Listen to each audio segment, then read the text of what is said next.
Hello, Mr. Wright here. I wanted to give our brass players a better understanding of what's actually going on inside of the mouthpiece. I got a little mouthpiece visualizer here so you can see what's going on. And when I set up my embouchure, I firm up the corners of my mouth. I don't pull them back like that into a smile embouchure.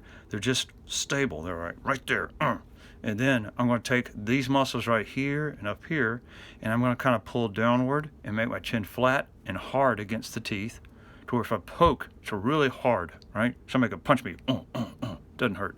Same thing up here. It's all flexed so that we can prepare this surface right here to vibrate. Charlie Porter talks a lot about that in his videos. You want to prepare it like it's a drum head. You want to tighten it up so it'll vibrate. So I'll put the mouthpiece up to my lips, and this is a trombone rim right here.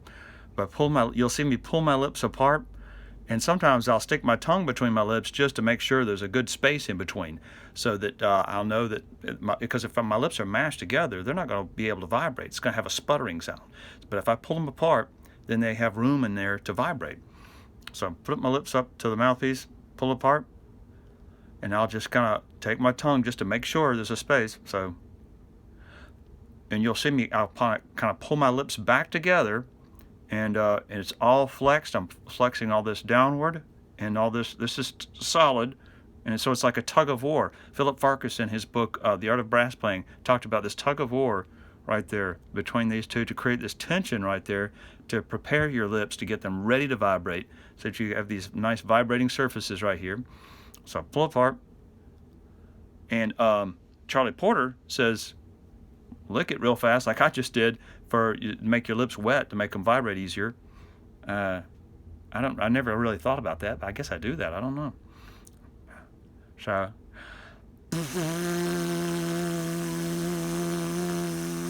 like that. See, there's a space there, right? I'm trying to get it where you can see. See that gap right there? I can talk. It's so wide open, right? Now, what if I'm playing it on trumpet mouthpiece? Same idea. Oops. So same idea. I'm just going to put it up there, pull my lips apart, keep this corner firm, these corners firm, pull downward, upward to create the tension, tug of war.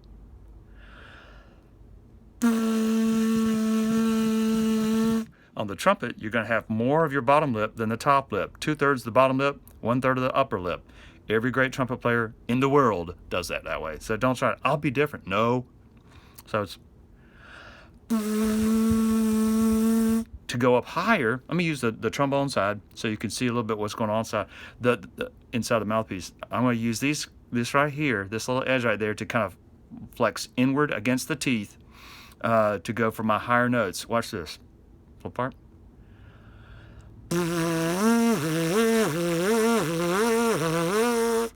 So there's two ways of thinking about that. What I'm doing, I'm flexing against the lips, against the teeth. You know, Charlie Porter says, you know, your teeth are like the fretboard of a violin, and your lips are like the vibrating string.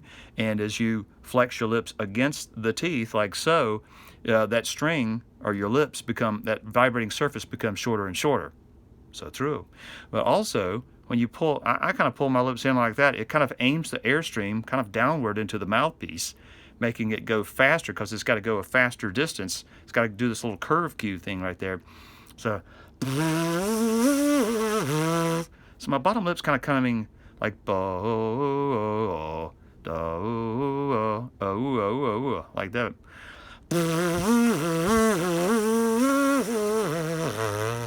And as I go for lower notes, I'm relaxing my lips away from the teeth. So like that. So it's more relaxed, kind of flapping in the breeze. So,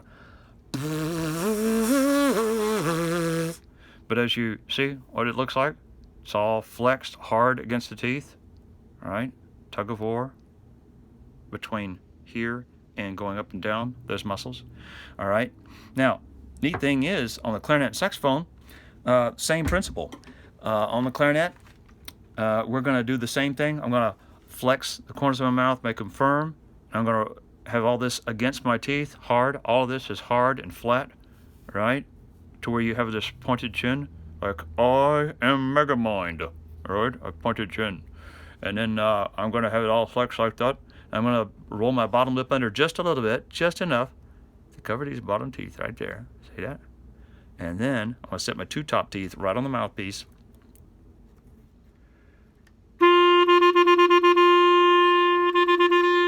Now there's a space behind right there. It's not laying flat on my chin like this, like that. It's flexed embouchure like that, just like the brass players. And there's a gap back there behind the reed. You know, it's at an angle. So it's not laying flat. It's not stuck way out here. It's just at this angle. And I'm touching the reed. Trying to hold the camera and do this. I'm touching the reed right about there. Right there with the tip of my tongue. Not flat tongued, where it gets this thacking kind of a sound. You know, T-H-A-C-K-I-N-G kind of sound. Thack. You know, gets that kind of popping sound. You just the tip of the tongue right there, just underneath that edge there. Hopefully you could see that. I couldn't see what you were seeing. But and you hear that vibrato I was using just then? That's why I'm just taking my bottom jaw and just going, whoa, whoa, whoa, whoa, whoa, just a little bit. Now, I might not be in tune because I got my hand over these keys, but I was trying to play an open G just then. So hopefully all that will kind of explain a few things as to what's going on inside the brass embouchure and clarinet and saxophone too.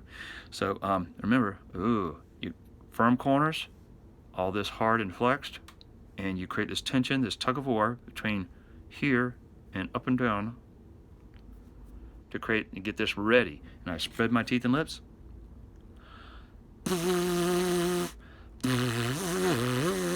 For higher notes, like that kind of emotion. So hopefully that will help you